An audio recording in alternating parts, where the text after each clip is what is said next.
My dear student, আজকে আমরা তোমাদের ক্লাস 11-এর একটা কবিতা, অর্থাৎ তোমাদের এটা প্রথম কবিতা রয়েছে ক্লাস 11-এর নতুন সিলেবাসে, আপন ওয়েস্টমিনস্টার ব্রিজ, এই কবিতাটাকে নিয়ে আলোচনা করব। তো চলো আজকে ক্লাসে আমরা দেখে নিই যে আপন ওয়েস্টমিনস্টার ব্রিজ এই কবিতাটার সমস্ত খুঁটিনাটি অর্থ এবং এই কবিতায় ইউজ হওয়া বিভিন্ন প্রকার ফিগার অফ স্পিচ এইগুলো সম্বন্ধে আমরা ডিটেলসে আলোচনা করে নিই। সবার প্রথমে কবিতায় যাওয়ার আগে আমি তোমাদের কয়েকটা কথা বলবো, যেটা হচ্ছে এই কবিতাটা আমাদের রিডিং পার্টের ক্ষেত্রে যতটা না পড়তে হয় তার থেকেও বেশি কিন্তু এই কবিতাটার হিস্টোরিক ব্যাকগ্রাউন্ডটা সম্বন্ধে আমাদের অনেকটা বেশি জানতে হয়। এবং তোমাদের বর্তমান এমসিকিউ বেসড টেস্টে এই হিস্টোরিক ব্যাকগ্রাউন্ড থেকেও কিন্তু অনেক কিছু কোয়েশ্চেন আসবে। সবার প্রথম এই কবিতার নামটা একটু ভালো করে বিশ্লেষণ করি। আপন ওয়েস্টমিনস্টার ব্রিজ, মিনিস্টার নয়, খেয়াল রাখবে উচ্চারণটা, ওয়েস্টমিনস্টার।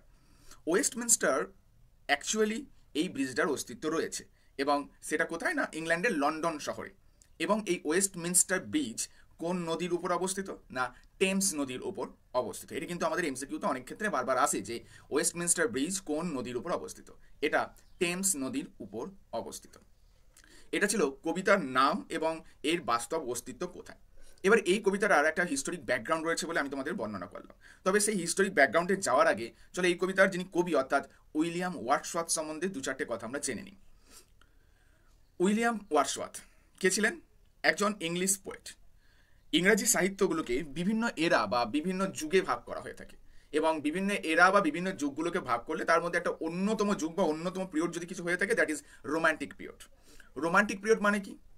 রোমান্টিক পিরিয়ড মানে এই যুগে যে সমস্ত লেখকরা বা কবিরা বিভিন্ন গল্প, কবিতা, নাটক, উপন্যাস যাই কিছু লিখছেন না কেন, সেগুলো কিন্তু বেশিরভাগ প্রেমের উপর ভিত্তি করে। এবার এই প্রেম মানব প্রেম হতে পারে, আবার প্রকৃতি প্রেমও হতে পারে। আমরা আজকে যার কবিতা পড়ছি অর্থাৎ উইলিয়াম ওয়ার্ডসওয়ার্থ, বেসিক্যালি তিনি কিন্তু একজন প্রকৃতি প্রেমী ছিলেন, নেচার লাভার। প্রকৃতির মধ্যে তিনি যেন ঈশ্বরকে খুঁজে পেতেন এবং প্রকৃতির মধ্যে তিনি ঈশ্বরকে নতুন রূপে গ্রহণ করার চেষ্টা করতেন। উইলিয়াম ওয়ার্ডসওয়ার্থের অনেক কবিতা আছে যেগুলো কিন্তু প্রকৃতিকে অভূতপূর্ণভাবে তিনি বর্ণনা করেছেন। দেখা গেছে এমন জিনিস যেগুলো হয়তো সাধারণ মানুষদের চোখে পড়ে না, সেগুলো কিন্তু কবির চোখে ধরা পড়ে, আর সেই জন্যই তারা কবি। আমাদের এই কবিতাটাও তার ব্যতিক্রম নয়, অর্থাৎ আপন ওয়েস্টমিনস্টার ব্রিজ। এই কবিতাটা পাঠ করলে আমরা বুঝতে পারবো কবি এই কবিতাতেও কিন্তু প্রকৃতির রূপের বর্ণনা করেছেন। এক সকালে প্রকৃতি কতটা সুন্দর হয়ে ওঠে, সেই সুন্দর প্রকৃতির মহিমা কবি এই কবিতায় কিন্তু প্রেইজ করেছেন। এবং একটা কথা আমি তোমাকে বললাম, উইলিয়াম ওয়ার্ডসওয়ার্থ চেষ্টা করতেন সবসময় খোঁজার, কি খোঁজার? গড ইন দ্য নেচার, অর্থাৎ প্রকৃতির মধ্যে ঈশ্বরকে। এটা ছিল রোমান্টিক পোয়েটদের বিশেষত্ব, তারা প্রকৃতির মধ্যে ঈশ্বরকে খোঁজার চেষ্টা করতেন। বাট এই ক্ষেত্রে একজন ছিলেন ব্যতিক্রমী ব্যক্তিত্ব, দ্যাট ইজ কিটস। জন কিটসের নাম আমরা হয়তো ভবিষ্যতে শুনে থাকবো। এই জন কিটস এমন একজন ব্যক্তিত্ব বা এমন একজন কবি যিনি বিশ্বাস করতেন যে প্রকৃতির মধ্যে ঈশ্বরকে খোঁজার মধ্যে কবিতার কোনো ধর্ম নেই। তিনি মনে করতেন যে কবিতাকে কবিতার জন্যই লেখা উচিত, ঈশ্বরকে খোঁজার জন্য নয়। তবে আমরা এখন জন কিটস সম্বন্ধে পড়ছি না, যেহেতু ওয়ার্ডসওয়ার্থ সম্বন্ধে পড়ছি, তো ওয়ার্ডসওয়ার্থের কনসেপ্টটা সম্বন্ধে আমাদের আইডিয়াটা রাখতে হবে। তার কনসেপ্ট ছিল প্রকৃতির মধ্যে ঈশ্বরকে খোঁজা। এবং এই ওয়ার্ডসওয়ার্থ হলেন সেই ব্যক্তি যে ব্যক্তির পোয়েট্রির যে ডেফিনেশন সেটা কিন্তু এখনো পর্যন্ত সর্বজন গৃহীত। বিভিন্ন সময় বিভিন্ন কবি পোয়েট্রি বা কবিতার কিন্তু বিভিন্ন ডেফিনেশন দিয়েছেন, বাট এখনো পর্যন্ত যে ডেফিনেশনটাকে সব থেকে বেশি গ্রহণযোগ্য বলে মনে হয়, that is the definition of William Wordsworth. Wordsworth কি বলছেন পোয়েট্রির ডেফিনেশনে? ওয়ার্ডসওয়ার্থ বলছেন, poetry is the spontaneous overflow of powerful emotions. অর্থাৎ কবিতা আমাদের একেবারে বাধাহীন একটা স্রোতের মতো, যে স্রোত আমাদের মনের অন্তঃস্থল থেকে বয়ে আসে। অর্থাৎ কবিতা বিশেষ ভেবে চিন্তে মেকানিক্যালি লেখা যায় না, কবিতা মানুষের আবেগের বহিঃপ্রকাশ, এটা ওয়ার্ডসওয়ার্থ বলছেন। এবং আমরা এই কবিতায় দেখতে পাবো ওয়ার্ডসওয়ার্থ কিন্তু তার আবেগের বহিঃপ্রকাশ ঘটিয়েছেন। অর্থাৎ ওয়ার্ডসওয়ার্থ যা ডেফিনেশন দিচ্ছেন পোয়েট্রি, তার পারফেক্ট ইউজ করছেন কিন্তু কবি এই কবিতায়। এটা ছিল মোটামুটি ওয়ার্ডসওয়ার্থ সম্বন্ধে দু চারটে কথা। আরেকটা কথা যেটা তোমাদের ওয়ার্ডসওয়ার্থ সম্বন্ধে জেনে রাখতে হবে, এই ওয়ার্ডসওয়ার্থের বিখ্যাত একটা কাজ ছিল লিরিক্যাল ব্যালাড। লিরিক্যাল ব্যালাড জিনিসটা কি? এটা within quote Lyrical Ballads. Lyrical Ballad জিনিসটা হচ্ছে কালেকশন অফ পোয়েট্রি। অর্থাৎ ওয়ার্ডসওয়ার্থ যে সমস্ত কবিতাগুলো লিখেছিলেন সেগুলো একত্রিতভাবে পাবলিশ হয়েছিল লিরিক্যাল ব্যালাডস এই বইটি নাম দিয়ে। এবং এটা প্রথম পাবলিশ হয় 1798-এ, অর্থাৎ 1798 খ্রিস্টাব্দে। মোটামুটিভাবে ওয়ার্ডসওয়ার্থ সম্বন্ধে এইটুকু আমাদের জানলেই এনাফ। এইবার আমাদের জানতে হবে যে এই কবিতাটার ব্যাকগ্রাউন্ডটা কি, অর্থাৎ ওয়েস্টমিনস্টার ব্রিজ এই কবিতাটা কবি কখন লিখছেন এবং এই কবিতাটার পেছনে আরও কী কী ঘটনা রয়েছে। ওয়েস্টমিনস্টার ব্রিজটা যদি তোমরা লক্ষ্য করো তাহলে এই কবিতাটার শুরুতেই দেখবে মেন টেক্সট যদি তোমাদের থাকে তাহলে মেন টেক্সটে কবিতার নাম দেওয়া আছে কম্পোজড আপন ওয়েস্টমিনস্টার ব্রিজ 3rd সেপ্টেম্বর 1802, অর্থাৎ 3 সেপ্টেম্বর 1802 সালে। 3 সেপ্টেম্বর 1802 সালে এই কবিতাটা লেখা হচ্ছে। কিন্তু অরিজিনালি আমি বারবার বলছি, এই কবিতাটা কিন্তু কবির বাস্তব অভিজ্ঞতা থেকে লিখছেন। একদিন সকালবেলায় ভোরের সৌন্দর্যটা কবি লক্ষ্য করছেন লন্ডন শহরের, এবং সেই সৌন্দর্যটা কাব্যিক ভাষায় প্রকাশ করছেন আমাদের এই কবিতায়। এইবার কবি কবিতা লিখছেন 3rd সেপ্টেম্বর 1802, কিন্তু অরিজিনালি কবি ভিজিট করেছিলেন প্লেসটা, বা অরিজিনালি কবির মধ্যেই কবিতার ভাবটা এসেছিল কিন্তু 31 জুলাই 1802, অর্থাৎ মোটামুটি তার 1 মাস আগে। 1 মাস আগেই আমরা বলতে পারি। 1 মাস আগে প্রথমবার কবি কিন্তু এই ওয়েস্টমিনস্টার ব্রিজের ওপর দাঁড়িয়ে লন্ডনের সকালের প্রকৃতিটিকে পর্যবেক্ষণ করেছিলেন, এবং ওই সকালের প্রকৃতিটা যে পর্যবেক্ষণ তিনি করেছিলেন সেটা কিন্তু পরে লিখিতভাবে রেখেছিলেন 3rd সেপ্টেম্বর 1802। মানে মোটামুটি 1 মাস পরেও গিয়ে দেখো কবি ওই দিনের সৌন্দর্যটাকে এতটুকু ভোলেননি। এমন ঘটনা আমাদের সঙ্গে কখন ঘটতে পারে? এমন ঘটনা আমাদের সঙ্গে তখনই ঘটতে পারে যখন কোনো কিছুর সৌন্দর্য বা কোনো কিছু, যে কোনো প্রকার জিনিস আমাদেরকে মন থেকে মুগ্ধ করে বা মন থেকে অ্যাট্রাক্ট করে। তার মানে নিশ্চয়ই কবিকে সেই দিনের প্রকৃতির সৌন্দর্যটা মন থেকে অ্যাট্রাক্ট করেছিল, যার জন্য কবি 1 মাস পরেও কিন্তু এতটুকু সেই স্মৃতি ভুলে যাননি। একেবারে পুঙ্খানুপুঙ্খ ইন ডিটেল কিন্তু এই কবিতায় তার বর্ণনা দিয়েছেন কবি, এবং এটাই হলো কবি সত্তা। সাধারণ মানুষের সঙ্গে কবি সত্তার এটাই তফাৎ। তাহলে এই কবিতা কবি লিখছেন 3rd সেপ্টেম্বর, বাট অ্যাকচুয়ালি পর্যবেক্ষণ করেছিলেন 31 জুলাই। এইবার এই যে লন্ডন শহরের সৌন্দর্যটা দেখার পেছনেও একটা ব্যাকগ্রাউন্ড আছে। কি ব্যাকগ্রাউন্ড? কবি একদিন তার বোন, অর্থাৎ ডরোথি ওয়ার্ডসওয়ার্থ, উইলিয়াম ওয়ার্ডসওয়ার্থের বোন ছিলেন, তার নাম ছিল ডরোথি ওয়ার্ডসওয়ার্থ। ডরোথি ওয়ার্ডসওয়ার্থকে সঙ্গে করে নিয়ে যাচ্ছেন ফ্রান্সের উদ্দেশ্যে। ফ্রান্সে যেতে গেলে ইংল্যান্ড থেকে ইংলিশ চ্যানেল পার করে বোটে করে তবে ফ্রান্সে যাওয়া যায়। এবার ইংলিশ চ্যানেলে পৌঁছাতে গেলে আগে তো আমাকে স্থলপথ অতিক্রম করে আসতে হবে। তো স্থলপথে কবি এবং তার বোন একটা ঘোড়ার গাড়ি করে পার হচ্ছেন। তৎকালীন দিনে এতটা যানবাহনের প্রচলন ছিল না, বেশিরভাগ মানুষের কাছে ঘোড়ার গাড়ি প্রচলনটা ছিল। হ্যাঁ, জুটকা কার যাকে বলা হয়ে থাকে। সেই জুটকা কারে করে উইলিয়াম ওয়ার্ডসওয়ার্থ এবং আমাদের ডরোথি ওয়ার্ডসওয়ার্থ আসছেন, এবং তাদের ঘোড়ার গাড়িটা থামছে এই ওয়েস্টমিনস্টার ব্রিজের ওপর। এবং সময়টা তখন কিন্তু অনেকটা আর্লি মর্নিং বলতে পারো, প্রায় সবে সবে সূর্য আলো ফুটছে, তখন সূর্য সবে সবে উদিত হচ্ছে, এরকম একটা সময়। চারিদিকে হালকা হালকা আলো ফুটে উঠেছে। এরকম একটা সময় কিন্তু নর্মালি আমরা কি দেখি, শহর অনেক শান্ত থাকে, কারণ লোকজনের ভিড়টা অনেক কম থাকে, তাই সেদিনও ব্যতিক্রম হয়নি। হ্যাঁ, তবে একটা কথা আমাদের মনে রাখতে হবে, আজকের লন্ডন সিটি আর তৎকালীন লন্ডন সিটির মধ্যে কিন্তু অনেকটা তফাৎ ছিল। তৎকালীন লন্ডন সিটি সবে সবে ডেভেলপ করতে শুরু করেছে, আজকে তো পুরোপুরি একটা ডেভেলপড কান্ট্রি। তখন ডেভেলপমেন্ট তৈরি হচ্ছে, ডেভেলপমেন্ট হচ্ছে, তো সেরকম অবস্থায় তখনও চারপাশে অনেক ফাঁকা জায়গা বা ফাঁকা মাঠ ছিল, যেটা আজকাল লন্ডন সিটিতে আর নেই। এইবার যখন ওইখানে দাঁড়াচ্ছে তাদের ঘোড়ার গাড়ি, তখন উইলিয়াম ওয়ার্ডসওয়ার্থ এবং ডরোথি ওয়ার্ডসওয়ার্থ নিচে নামছেন, এবং উইলিয়াম ওয়ার্ডসওয়ার্থ সেই দিনের সকালের লন্ডন শহরটাকে এত নিস্তব্ধ এবং এত সুন্দর দেখে মুগ্ধ হয়ে যাচ্ছেন, কারণ কবি এমন নিস্তব্ধ, এমন সুন্দর সকাল আর আগে কখনো দেখেননি, এবং সেই মুগ্ধতা তাকে কাব্যিক হতে বাধ্য করছে, তাকে কবিতা লিখতে বাধ্য করছে। তো এটা ছিল এই কবিতাটা লেখার ব্যাকগ্রাউন্ড। কেন কবি এই কবিতাটা লিখেছেন, কখন লিখেছেন, এর প্রেক্ষাপট কী ছিল। তাহলে মোটামুটিভাবে আপন ওয়েস্টমিনস্টার ব্রিজের ব্যাকগ্রাউন্ড এবং কিছু ছোট ছোট ইনফরমেশন আমরা জানতে পারলাম। এইবার চলো আমরা চলে যাব আমাদের কবিতাটাতে। মেন কবিতায় কবি কিভাবে দেখি লন্ডন শহরের সৌন্দর্যটাকে বর্ণনা করেছেন। ওকে, দেখো কবিতার প্রথম লাইন শুরু হচ্ছে, earth hath not anything to show more fair. মনে রাখবে এই যে HATH, এই যে হ্যাথ বলে যে উচ্চারণটা, সেটা কিন্তু ওল্ড ইংলিশ বা আর্কেইক ইংলিশ, এর বর্তমান প্রয়োগ আর হয় না। বর্তমানে এটা হ্যাজ, অর্থাৎ HAS, THটাকে এস এর বদলে বসানো হতো ওল্ড ইংলিশে, এখন এটা হ্যাজ হয়ে গেছে, তো পড়ার সময় এটা হ্যাজ বলেই বলছি। Earth has not anything to show more fair. কবিতার in a very first line কবি কিন্তু একটা ডিক্লারেশন দিয়ে দিলেন, ঘোষণা করে দিলেন। কি ঘোষণা করলেন? পৃথিবীর এর থেকে সুন্দর দেখানোর মতো কিছু নেই। এই যে ডিক্লারেশনটা, এই ডিক্লারেশনটা কি আদৌ সত্যি? আচ্ছা, আমরা যদি ভেবে দেখি, কবি বলছেন যে পৃথিবীর এর থেকে সুন্দর জিনিস দেখানোর মতো আর কিছু নাই, সেটা কি পসিবল? কারণ কবি কাল কি দেখতে পেয়েছেন, অর্থাৎ আগামীকাল কি দেখতে পেয়েছেন? কে বলতে পারে যে আজকের সৌন্দর্যের থেকেও কালকের, অর্থাৎ আগামীকালের সৌন্দর্যটা আরো সুন্দর হবে না? হতেই পারে। কিংবা আগামী পরশুর সৌন্দর্যটা আরো বেশি সুন্দর হবে না? হতেই পারে। This is not a certain thing, but তবুও কবি বলছেন, জোর দিয়ে বলছেন যে হ্যাঁ, এটা সব থেকে সুন্দর দিন। এই যে কেসটা বা এই যে ঘটনাটা ঘটলো, একে ইংরেজি ফিগার অফ স্পিচের ভাষায় বলা হয় হাইপারবোল, অর্থাৎ বাড়িয়ে বলা, HYPERBOLE, হাইপারবোল বা এক্সাজারেশন, মানে বাড়িয়ে বলা। তোমরা ইউজ করবে হাইপারবোল। আমি কেন ফিগার অফ স্পিচগুলো মেনশন করছি, কারণ ফিগার অফ স্পিচ থেকেও তোমাদের এমসিকিউ থাকবে। হয়তো আমাদের এই লাইনটা তুলে দিল এবং বলা হলো যেখানে কোন ফিগার অফ স্পিচ ইউজ করা হয়েছে, সেখানে অনেকগুলো অপশন থাকবে, তার মধ্যে অবশ্যই একটা হাইপারবোল অথবা এক্সাজারেশন, এই দুটোর মধ্যে একটা অপশনে থাকবেই থাকবে। তাহলে প্রথম লাইনে কবি কিন্তু বাড়িয়ে বাড়িয়ে বললেন, তাই না? বাড়িয়ে বলা তো, কারণ আমরা কেউ জানি না আগামীকালটা কতটা সুন্দর হতে চলেছে। Next line, dull would he be of soul who could pass by a sight so touching in its majesty. পরের দুটো লাইনে কবি কি বলছেন? কবি দোষারোপ করছেন কাদেরকে? সেই সমস্ত ব্যক্তিকে। কবি বলছেন dull would he be of soul, অর্থাৎ সে একঘেয়ে বা বাজে লোক, যার মধ্যে কোনো রোমান্টিসিজম নাই, এমন লোক হবে কে? মানে আত্মার দিক থেকে, সোল মানে আত্মার দিক থেকে একঘেয়ে ব্যক্তি হবে সে, যে এই যে ম্যাজেস্টিক সিন বা এই যে অভূতপূর্ব সুন্দর দৃশ্য এটাকে এড়িয়ে চলে যায়। যার মানে এই পৃথিবীতে সেই সমস্ত ব্যক্তিবর্গ হবে হৃদয়ের দিক থেকে ভীষণভাবে ডাল বা আত্মার দিক থেকে, মনের দিক থেকে ভীষণভাবে একঘেয়ে, যারা এই এত সুন্দর সকালের সৌন্দর্যটাকে 2 মিনিট দাঁড়িয়ে উপভোগ করবে না।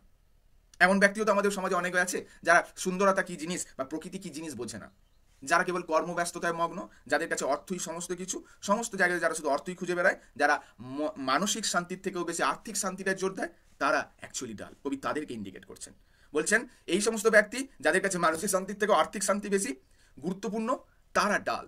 যারা এত সুন্দর সৌন্দর্য 2 মিনিট নিজের আত্মাকে শান্তি দেওয়ার জন্য উপভোগ করতে দাঁড়াবে না, তারা ডাল। কারণ এই সৌন্দর্যটা ম্যাজেস্টিক, অভূতপূর্ব সুন্দর। দিস সিটি নাও ডট এই শব্দটা কিন্তু আবার ডাজ, ঠিক আছে? বর্তমান ইংলিশে does, DOES। This city now does like a garment wear. এই শহরটা এখন যেন পরিধান করে আছে, বা শহরটাকে দেখে এখন যেন মনে হচ্ছে এ পরিধান করে আছে আ গার্মেন্ট, একটা পোশাক। অর্থাৎ কবি বলছেন আমি দূরের যে শহরটা দেখা যাচ্ছে, সেই শহরটার দিকে তাকালে দেখে মনে হচ্ছে এই শহরটা যেন একটা পোশাক দিয়ে ঢাকা আছে। The beauty of the morning, সকালের যে সৌন্দর্যটা যেটা এখন কবি উপভোগ করছেন, দ্যাট ইজ সাইলেন্ট বেয়ার, নিস্তব্ধ নগ্ন। এইবার এই দুটো লাইনকে তুমি একটু লক্ষ্য করো। প্রথম লাইনে কিন্তু দেওয়া হলো উইয়ার অর্থাৎ পরিধান করা আছে, দ্বিতীয় লাইনে কিন্তু দেওয়া হলো বেয়ার অর্থাৎ নগ্ন। দুটো কিন্তু অপোজিট ওয়ার্ড।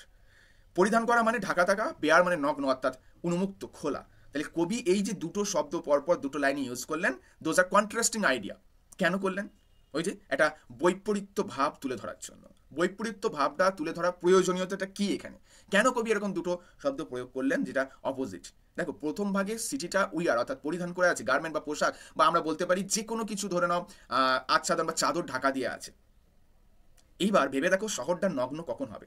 নগ্ন মানে জনমানবহীন, যেখানে ব্যস্ততা নেই, চারিদিক কোলাহল শূন্য, সেই রকম অবস্থাটাকে বলা হয় নগ্ন।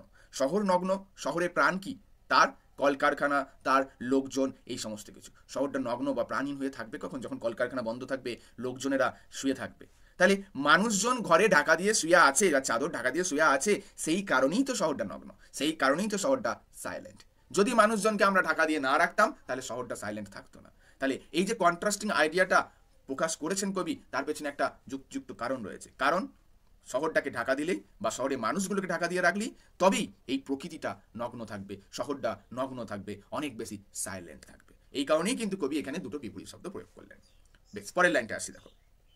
Ships, towers, domes, theatres and the temples lie. কবি বলছেন কারা কারা শুয়ে আছে? শিপ জাহাজ, টাওয়ার্স অর্থাৎ বড় বড় বাড়িগুলো, ডোমস অর্থাৎ গম্বুজ কিংবা থিয়েটার অর্থাৎ যে সমস্ত নাটক মঞ্চ যে সমস্তগুলো আছে, অ্যান্ড টেম্পলস এবং মন্দির সমূহ, এরা সকলে শুয়ে আছে। শুয়ে আছে মানে কি? এরা কি ঘুমাতে পারে? মানে দাঁড়িয়ে থাকে আবার শুয়ে পড়ে, এমন ব্যাপার কি? না, অর্থাৎ এরা নিস্তব্ধ আছে, এখান থেকে কোনো আওয়াজ আসে না। দেখো, সবকটা যে সোর্স কোটা বলা হয়েছে সবগুলো কিন্তু দ্য সোর্স অফ সাউন্ড, শব্দের উৎস। জাহাজ চলে আওয়াজ হয়, বড় বড় বাড়িগুলোতে কোলাহল হয়, ডোমস মন্দির গম্বুজের ভেতর আওয়াজ হয়, থিয়েটার তো আওয়াজ হবেই হবে, টেম্পলস মন্দিরে ঘন্টার ধ্বনি ইত্যাদি তো বাজবেই বাজবে। এখানে ডোমস বলতে কিন্তু বেসিক্যালি গির্জার ডোমসগুলোকে বোঝানো হয়েছে। তাহলে এই সমস্ত বিষয়গুলো বা এই সমস্ত বস্তুগুলো বা এই সমস্ত জায়গা এখন নিস্তব্ধ। Open আনটু the fields and the sky, all bright and glittering in the smokeless air. এবার বলা হচ্ছে ওপেন আনটু দ্য ফিল্ডস, অর্থাৎ দূরের মাঠ পর্যন্ত সব কিন্তু পরিষ্কার দেখা যাচ্ছে, অ্যান্ড টু দ্য স্কাই এবং আকাশ পর্যন্ত, অর্থাৎ দূরের মাঠ থেকে দিগন্ত পর্যন্ত সমস্ত কিছু একেবারে পরিষ্কার দেখা যাচ্ছে। অল ব্রাইট, সমস্ত কিছু চকচক করছে, অ্যান্ড গ্লিটারিং, ঝকঝক করছে, ইন দ্য স্মোকলেস এয়ার, ধোঁয়াবিহীন বাতাসে। এবার কবি কেন ধোঁয়াবিহীন বাতাস বললেন? ওই যে বললাম এবার এইখানটায় কিন্তু একটুখানি শিল্প বিপ্লবের প্রেক্ষাপট রয়েছে, কারণ ইংল্যান্ডে ততদিনে কিন্তু শিল্প বিপ্লব ঘটে গেছে আমরা জানি। তো যে সময় কবিতা লেখা হচ্ছে তার আগে শিল্প বিপ্লব ঘটে গেছে। তো শিল্প বিপ্লব ঘটে যাওয়ার কারণে অনেক কলকারখানা বৃদ্ধি পেয়েছে ইংল্যান্ডে। তারপরে পরিবেশের দূষণ কিন্তু অনেক বেড়ে গেছে। এখন ইংল্যান্ডে বা লন্ডন শহরটাতে ওই দূষণহীন বা ধোঁয়াহীন একটা সময় কল্পনা করাটাও যেন অনেকটা কঠিন ব্যাপার হয়ে দাঁড়িয়েছে। সে মতো অবস্থা যখন কলকারখানা সকালবেলা সব বন্ধ, যখন গাড়ি ঘোড়া চলেনি, চারপাশটা তো পুরো ধোঁয়াবিহীন হয়ে থাকবে। আর এই ধোঁয়াবিহীন আকাশটা আছে বলেই কিন্তু চারপাশে সবকিছু চকচক ঝকঝক করছে, সূর্যের আলো তখন পড়ছে তাদের উপর। আর দূর ফাঁকা মাঠ পর্যন্ত দেখা যাচ্ছে, কিংবা দিগন্ত পর্যন্ত সব পরিষ্কারভাবে দেখা যাচ্ছে। এবং এরকম ঘটনার সাক্ষী আমরাও হয়েছি করোনাকালে আমরা দেখেছি আকাশ বাতাস কিন্তু অনেক বেশি পরিষ্কার থেকেছিল, এবং অনেক দূর পর্যন্ত কিন্তু সমস্ত কিছু পরিষ্কারভাবে দেখা যাচ্ছিল, এবং বাতাস অনেক বেশি শ্বাসযোগ্য এবং অনেক বেশি ফ্রেশ ছিল। অর্থাৎ আমরা মানুষেরাই কিন্তু পরিবেশটাকে দূষিত করে রেখে দিয়েছি, প্রকৃতিকে তার স্বাভাবিক ছন্দ থেকে বাধা দিই। কিন্তু এই ভোরের প্রকৃতি নিজস্বতা দেখাতে পারে, তাই সে স্মোকলেস। তাহলে প্রথম 8টা লাইনে কিন্তু আমরা এই অংশগুলো পড়লাম। এরপরে আসছি চলো শেষ 6টা line. Never did sun more beautifully steep. সূর্য এর আগে এত সুন্দরভাবে সবকিছুকে তার মানে কি বলবো, রৌদ্রের দ্বারা ভাসিয়ে দেয়নি। ইন ইস ফার্স্ট স্প্লেন্ডর, তার প্রথম ছটায় বা প্রথম আভায়, ভ্যালি, রক অর হিল, উপত্যকা, পাহাড়, পর্বত, সমস্ত কিছুকে এ যেন একেবারে ভাসিয়ে নিয়ে যাচ্ছে। কে ভাসিয়ে নিয়ে যাচ্ছে? রৌদ্র। Never saw, I never felt a calm so deep. কবি বলছেন, আমি কখনো দেখিও নি, আমি কখনো অনুভবও করিনি আ কাম, একটা শান্তি, সো ডিপ, এত গভীর। এইবার এখানটা একটু ভালো করে বুঝতে হবে। কবি কিন্তু এই দিন ভোরের সকালটাকে বা ভোরবেলার প্রকৃতিটাকে দেখে এতটাই মুগ্ধ হচ্ছেন যে কবি ডিক্লেয়ার করছেন যে তিনি এত সুন্দর সকাল এর আগে কখনো না দেখেছেন, না উপভোগ করেছেন। এবং এই সকালটা কেমন? কাম সো ডিপ, একটা শান্তি, যেটা বা একটা শান্ত ভাব, যেটা অনেক গভীর। এবার শান্তি এই ব্যাপারটা কিন্তু দু রকমের হতে পারে। শান্তি ব্যাপারটা আপেক্ষিক শান্তি হয়, আর একটা দীর্ঘস্থায়ী শান্তি। হ্যাঁ, আপেক্ষিক শান্তি কি? তুমি একটা কোনো বিপদ থেকে মুক্তি পেয়েছো, ধরো তোমার খুব বিপদ ছিল বা খুব সমস্যা হচ্ছিল, সেখান থেকে তুমি মুক্তি পেলে, তো সেটা তোমার আপেক্ষিক শান্তি। এই যেমন ধরো তোমাদের একটা ফাইনাল পরীক্ষা হয়ে গেলে তোমরা একটা মনে মনে শান্তি পাও, দ্যাট ইজ কল আপেক্ষিক শান্তি। তবে এই শান্তিটা যে মানসিকভাবে পুরোপুরি আমাদের খুশি করে তা নয়। দেখবে আমরা মনে মনে খুব উৎসুক থাকি, পরীক্ষা হয়ে গেলে কিন্তু আমরা খুব আনন্দে থাকবো, বাট পরীক্ষা হয়ে যাওয়ার পর একদিন দুদিন ভালো লাগে, তারপর আবার আমাদের মধ্যে সে কিন্তু বোর্ডম চলে আসে, মনে হয় এর আগের জীবনটা আরো বেশি ভালো ছিল। এই শান্তিটা কিন্তু আপেক্ষিক, ক্ষণস্থায়ী। আরেকটা শান্তি হয় যেটা দীর্ঘস্থায়ী, যেটা মনের মধ্যে থাকে। সেই শান্তিটা আমরা কোথায় পাই? সেই শান্তিটা অন্য কোনো জায়গায় পাওয়া যাবে না, একমাত্র পাওয়া যায় that is within the nature, প্রকৃতির মাঝে। যে প্রকৃতিকে বোঝে, যে প্রকৃতিকে জানে বা জানার চেষ্টা করে, সে কিন্তু জীবনের আসল শান্তিটা উপভোগ করতে পারে। দেখো, প্রকৃতির সৌন্দর্য যখন নিজস্ব হবে, সেই সৌন্দর্যটার মধ্যে কিন্তু শান্তিটা থাকে সব থেকে বেশি কামসুটিভ। কারণ তুমি যদি একটা পার্কে যাও, তুমি পার্কে গিয়ে সেখানকার সৌন্দর্যটা দেখে খুশি হবে, অবশ্যই খুশি হবে, তোমার মন অ্যাট্রাক্টেড অবশ্যই হবে, বাট সামহাও কিছু একটা মিসিং থাকবে। পার্কে বেশ সুন্দর করে মানুষ গাছপত্র কেটে ফুল গাছ লাগিয়ে প্রকৃতিকে সুন্দর করে সাজিয়ে রাখে, তোমার মন খুশি হবে, বাট তোমাকে কন্ট্রারি যদি একটা কেরলের জঙ্গলে তোমাকে নিয়ে যাওয়া হয়, সেখানকার জঙ্গলের মধ্য দিয়ে বেরিয়ে যাওয়া কালো রাস্তা চিরে, পিচ রাস্তা চিরে যদি তোমাকে একটা গাড়ি নিয়ে হোক বা তুমি পায়ে হেঁটেই হোক যাতায়াত করো, সেই যে সৌন্দর্য, সেই সৌন্দর্যের অনুভূতি এবং পার্কের সৌন্দর্য অনুভূতির মধ্যে কিন্তু আকাশ পাতাল তফাৎ থাকবে। আশা করি সেটা তোমরা প্রত্যেকেই আইডিয়া করতে পারছো। প্রকৃতিকে একদম ক্লোজলি, হ্যাঁ, পাহাড়ে তুমি একটা মুক্ত মানে হাওয়ার মধ্যে প্রকৃতিকে উপভোগ করো, সেই যে উপভোগ, সেটা কিন্তু ওই পার্কের প্রকৃতিতে তুমি পাবে না। পার্কের প্রকৃতিতেও সৌন্দর্য আছে, আর প্রকৃতির মধ্যেও, জঙ্গলটার মধ্যেও কিংবা পাহাড়টার মধ্যেও সৌন্দর্য আছে, বাট দুটোর মধ্যে একটা জিনিসের খামতি আছে। পার্কের সৌন্দর্যের মধ্যে যে জিনিসটা নাই, দ্যাট ইজ কল্ড গাস্টো, GUSTO। গাস্টো এমন একটা জিনিস যেটা ন্যাচারালি মানুষকে অ্যাট্রাক্ট করে। এর জন্য মানুষ তাকে মানে এর জন্য কিন্তু প্রকৃতিই বলো বা যে কোনো পেন্টিং বলো বা যে কোনো কিছুই বলো, তাকে আলাদা করে সুন্দর করে সাজাতে হয় না। ওই পেন্টিং, ওই প্রকৃতি নিজেই নিজেকে সাজিয়ে তোলে। প্রকৃতির নিজস্ব যে বিউটি, প্রকৃতি যখন নিজেকে গড়ে তোলে, সেই সৌন্দর্য আসল সৌন্দর্য, সেই সৌন্দর্যের মধ্যে থাকে মাধুর্য। পার্কের সৌন্দর্যের মধ্যে কিন্তু সেই মাধুর্যটা নেই। তাহলে কবি বোঝাতে চাইছেন, সারাদিনের ব্যস্ততা বা ব্যস্ত শহরের মাঝে আজ সকালে প্রকৃতি নিজেকে গুছিয়ে বা সাজিয়ে নেবার একটা সুযোগ পেয়েছে। আর সেই কারণের জন্যই আজকের প্রকৃতিটা এত সুন্দর, আজকের প্রকৃতির সৌন্দর্যটা এতটা কাম, সো ডিপ। বেশ, এরপর নেক্সট লাইন আসছে, চলো। দ্য রিভার গ্লাইডস, আবার এটা TH মানে ওটা S, ঠিক আছে। The river glides at his own sweet will, নদী বয়ে চলে আপন বেগে। আমরা একটা গান নিশ্চয়ই শুনেছি যে নদী আপন বেগে পাগল পারা। ইয়েস, নদী যখন আপন বেগে পাগল পারা হয়, তখন কিন্তু নদীর সৌন্দর্য অপরূপ সুন্দর। এইবার আমাদের মনে একটা প্রশ্ন আসতেই পারে, স্যার নদী তো নিজের বেগেই বয়ে চলে, আমরা কি নদীকে যখন তখন যেদিকে সেদিকে ঘুরিয়ে দিতে পারি নাকি? পারি না তো। বাট এখানে কবি সেই কথাটা বলছেন না। নদী আপন বেগে কখন চলে? যখন নদীর ওপর কোনো কোলাহল থাকবে না, সেখানে মানুষজন থাকবে না, সেখানে জাহাজ নৌকা কিচ্ছু থাকবে না, তখন কিন্তু নদী নিজের বেগে বইবে। দেখবে যখন জাহাজ বা নৌকা যায়, আমরা তো অঙ্কতে খুব করেছি ছোটবেলায়, যে স্রোতের অনুকূলে স্রোতের প্রতিকূলে নৌকার বেগ, তাহলে স্রোতের প্রতিকূলেও তো নৌকা যায়, প্রতিকূলে মানে স্রোতের বিরুদ্ধে, তাহলে সেটা তো নদীর আপন বেগে চলার বিরুদ্ধে একটা অবস্টাকল বা একটা বাধা হয়ে গেল না? নদী চলছিল একদিকে, নৌকা চলছে আর একদিকে, তাহলে নদীর যেটা আপন বেগ, সেই বেগটাকে বাধা দিল এই নৌকাটা বা এই জাহাজটা, তখন কিন্তু নদীর আপন বেগ ব্যাহত হয়। তাহলে এখন যখন কবি সকালবেলা দেখছেন, তখন নিশ্চয়ই কোনো জাহাজ, কোনো বোট বা কোনো কিছুই সেখানে চলেনি, সেই কারণের জন্যই কিন্তু তখন নদী আপন বেগে বয়ে যাচ্ছে, এই কথাটা কবি বলছেন। এবং কোন নদী মনে রাখবে, এটা কিন্তু টেমস নদী। বেশ, ডিয়ার গড, ওহে প্রিয় ভগবান, the very houses SIM asleep, কবি বলছেন ওহে প্রিয় ভগবান, এই সমস্ত বাড়িগুলোকে দেখে মনে হচ্ছে যেন বাড়িগুলো ঘুমিয়ে আছে। বাড়িগুলো কি ঘুমিয়ে থাকতে পারে? না, অ্যাকচুয়ালি বাড়ির লোকগুলো ঘুমিয়ে আছে, সেটা বোঝানো হয়েছে। And all the mighty heart is lying still, এবং সমগ্র মাইটি অর্থাৎ পাওয়ারফুল বা প্রাণদীপ্ত হৃদয়টা যেন চুপচাপ শুয়ে আছে। হৃদয় কি হয়? সবসময় প্রাণদীপ্ত হয়, মানে আমার হার্ট কি করছে? হার্ট তো সবসময় ধুকপুক ধুকপুক করে যাচ্ছে, সে সবসময় প্রাণদীপ্ত, কিন্তু কবি বলছেন সেই ধুকপুক করে চলা হার্ট এখন যেন স্টিল লাইং অর্থাৎ চুপচাপ শুয়ে আছে। এবার এইখানে মাইটি হার্ট বলতে কিন্তু কবি লন্ডন সিটিটাকে বোঝাতে চেয়েছেন, অর্থাৎ লন্ডন শহরটা এখন চুপচাপ ঘুমিয়ে আছে। যে লন্ডন শহর কিছুক্ষণ পরই ব্যস্ততায়, কর্মব্যস্ততায় ছেয়ে যাবে, কারণ কবি তো দেখেছেন এই লন্ডন শহর সারাদিন শুধু ব্যস্ত ব্যস্ত আর ব্যস্ত। তাহলে একটা হার্ট যেমন আমাদের সারাদিন ব্যস্ত থাকে, লন্ডন শহরটাও সারাদিন ব্যস্ত, সেই ব্যস্ত লন্ডন শহরটাকে কবি এখন দেখছেন চুপচাপ শুয়ে থাকতে, সেই কথাটাই কিন্তু কবি লাস্ট লাইনে বলেছেন। তাহলে এখানে মাইটি হার্ট বলতে কিন্তু কবি বোঝাতে চেয়েছেন লন্ডন সিটিটাকে। তাহলে আশা করছি পুরো কবিতাটা তোমাদের কাছে ক্লিয়ার হয়েছে। বাট এখন আমাদের কয়েকটা ছোটখাটো জিনিস জেনে নিতে হবে। এই কবিতাটার টাইপ, অর্থাৎ এই কবিতাটা কি ধরনের কবিতা, এই কবিতাটাকে বলা হয় সনেট। সনেট সম্বন্ধে আমাদের অনেকেরই আইডিয়া আছে। সনেট বলতে 14 লাইনের যে কবিতাগুলোকে বোঝানো হয়। এবার তোমাদের আমি কয়েকটা ছোটখাটো ইনফরমেশন দিয়ে রাখি, দ্যাট ইজ এই সনেট, এই সনেটটা কিন্তু দুটো টাইপ রয়েছে, অর্থাৎ মানে মোস্ট ফেমাসলি দুটো টাইপ আমরা জানি, আর অনেকগুলো টাইপ আছে, যার মধ্যে একটা টাইপ হচ্ছে কি পেট্রাকান সনেট এবং আরেকটা টাইপ হচ্ছে কি শেক্সপিয়ারিয়ান সনেট। পেট্রাকান সনেটের বৈশিষ্ট্য কি? পেট্রাকান সনেটের ডিভিশন হয় 8+6, অর্থাৎ প্রথমে 8টা লাইন এবং শেষে 6টা লাইন। এই প্রথম 8টা লাইনকে বলা হয় অক্টেভ, দেখো তোমাদের পাশে লেখা রয়েছে অক্টেভ, 8 থেকে অক্টেভ, এবং শেষ 6টা লাইনকে বলা হয় সেস্টেট, অর্থাৎ 6টা লাইনে সেস্টেট। আমাদের কবিতা যেটা আমরা পাঠ করছি, দ্যাট ইজ আপন ওয়েস্টমিনস্টার ব্রিজ, এটা কিন্তু একটা পেট্রাকান সনেট, এটা আমরা মনে রাখবো, কারণ এটা থেকেও আমাদের এমসিকিউ দেবে। তাহলে পেট্রাকান সনেটে 8+6, first 8 line is called octave and the last 6 lines are called সেস্টেট।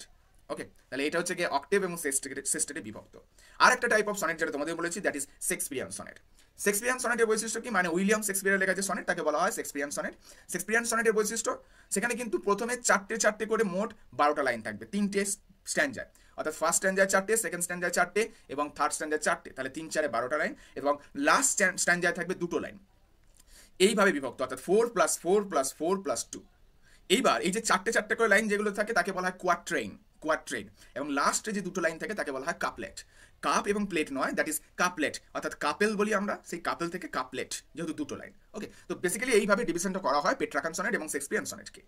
এবং এই সনেট, এই সনেটের আবিষ্কর্তার নাম যদি আমাদের বলতে হয় বা ইনভেন্টরের নাম যদি বলতে হয়, আমরা অনেকেই হয়তো পেট্রাকের নামটা বলে থাকবো, but basically sonnet was not invented by Petrarch, basically sonnet was popularized by Petrarch, অর্থাৎ পেট্রাকের হাত ধরে সনেট কিন্তু পপুলারিটি পেয়েছিল। But the man who invented the sonnet was, ইতালিরই পোয়েট ছিলেন কিন্তু তিনি, হ্যাঁ, was the poet of Italy, Giacomo da Lentini. Giacomo da Lentini is the real inventor of sonnet. এবার গিয়াকোমোর আমলে সনেটের পপুলারিটি এত ছিল না, যে কারণে আমরা সেই সময় সনেটের প্রচলন অতটা দেখতে পাই না, কিন্তু পেট্রাকের আমলে পেট্রাকের হাত ধরে সনেটটা আলাদা রূপ ধারণ করে। তাহলে আমরা বলতে পারি সনেটের নবজন্মদাতাকে তাহলে সেক্ষেত্রে পেট্রাক, বাট অরিজিনালি জন্মদাতাকে, that is Giacomo da Lentini. Okay, এবার এই কবিতাটার পাশে তোমরা নিশ্চয়ই দেখতে পাচ্ছ এ বলে কিছু একটা লেখা আছে। এই জিনিসটা কি? এটাকে বলা হয় কবিতার রাইম স্কিম বা ছন্দমিল, এবং এটাও কিন্তু আমাদের এমসিকিউতে থাকবে। একবার বুঝিয়ে দিই চলো ব্যাপারটা কি করে কি ছন্দমিলটা হয়েছে। দেখো, প্রথমে আমাদের যেটা পার্পল কালারে রয়েছে ফেয়ার, ফেয়ার শব্দটাকে আমরা এ বলে ধরে নিচ্ছি, ঠিক আছে। এবার এই ফেয়ারের সাথে মিল দিয়ে ফার্স্ট 8টা লাইনে কোন কোন শব্দগুলো আছে আমরা দেখিনি। দেখো, যেগুলো পার্পল কালার আছে, ফেয়ারের সঙ্গে উই আর, তার সঙ্গে বেয়ার, তার সঙ্গে আবার সবার শেষে এয়ার, তাহলে এই শব্দগুলো সব সেম, তাহলে এদেরকে আমরা সব এ বলে ধরে নিই। যেহেতু ফেয়ারটাকে প্রথমে এ ধরেছিলাম, অঙ্কে যেমন আমরা এক্স ওয়াই ইত্যাদি ধরতাম, এখানেও আমরা প্রথমটাকে এ বলে ধরে নিচ্ছি। তাহলে প্রথমটা এ, তাহলে বাকি যেগুলো একই উচ্চারণ সেগুলোকেও এ বলে আমরা লিখে দিলাম। এবার দ্বিতীয় শব্দটা ফেয়ারের পর আছে দেখো বাই, তাহলে ফেয়ার আর বাই নিশ্চয়ই এক নয়, সম্পূর্ণ আলাদা, তাহলে বাইটাকে আমরা বি বলে ধরে নিলাম। এবার বাইয়ের সাথে মিল রেখে কোন কোন শব্দগুলো আছে দেখো, বাই, ম্যাজেস্টি, লাই, স্কাই। ওকে, তাহলে এইগুলোকে বাইটাকে যেহেতু বি ধরেছিলাম, তাহলে বাইয়ের সাথে মিল রেখে এগুলোও রয়েছে, তো এগুলোকেও আমরা বিবি বলে লিখে দিলাম। এবার দেখো 8টা লাইন কমপ্লিট হয়ে গেছে। 8টা লাইন হিসাব করে দেখো, 4টে এ আছে, 4টে বি আছে, তাহলে আমার আর এখানে লাইন নাই, তাহলে সি ধরার কোনো জায়গা নেই। তাহলে প্রথম 8টা লাইনে ছন্দটা কেমন ছিল দেখো, প্রথমে ছিল এ, তারপরে দুটো দেখো বিবি, তারপরে দেখো আবার এ, তারপরে দেখো আবার এ, তারপরে আবার বিবি, তারপরে এ। তাহলে এ বি এ বিবি এ, এইসব ছন্দগুলো কি করে হলো বোঝা গেল? অর্থাৎ যেগুলো একই শব্দ, প্রথমটাকে এ ধরেছি, সেগুলো যে যে আছে সেগুলোকে সব এ বলে লিখলাম। আবার দ্বিতীয়টাকে বি ধরেছি, ওই বি এর সাথে মিল রেখে যে যে শব্দগুলো আছে সেগুলোকে সব বি বলে লিখলাম। ওকে, আশা করছি ছন্দটা প্রথমে তোমার কাছে ক্লিয়ার হয়েছে। এবার দ্বিতীয় পার্টটায় আসছি। দ্বিতীয় পার্টটায় যদি আসি, তাহলে তোমরা দেখতে পাবে দেখো সিডি সিডি সিডি একই রকম ভাবে যেমন এ বি বিবি এগুলো হয়েছিল, এখানেও তাই হয়েছে। প্রথমে এ আর বি আমাদের ধরা হয়ে গেছে, শেষ 6টা লাইনে দেখো স্টিপ, এটাকে আমরা সি বলে ধরে নিলাম। স্টিপের সাথে মিল রেখে যেগুলো রয়েছে আমরা আইডেন্টিফাই করলাম, স্টিপ, ডিপ, অ্যাসলেপ, তাহলে এগুলোকে আমরা সি লিখলাম। একইভাবে সি হয়ে গেছে, এরপর আমরা হিল, নতুন শব্দ পেয়েছি, এটাকে ডি বলে ধরলাম।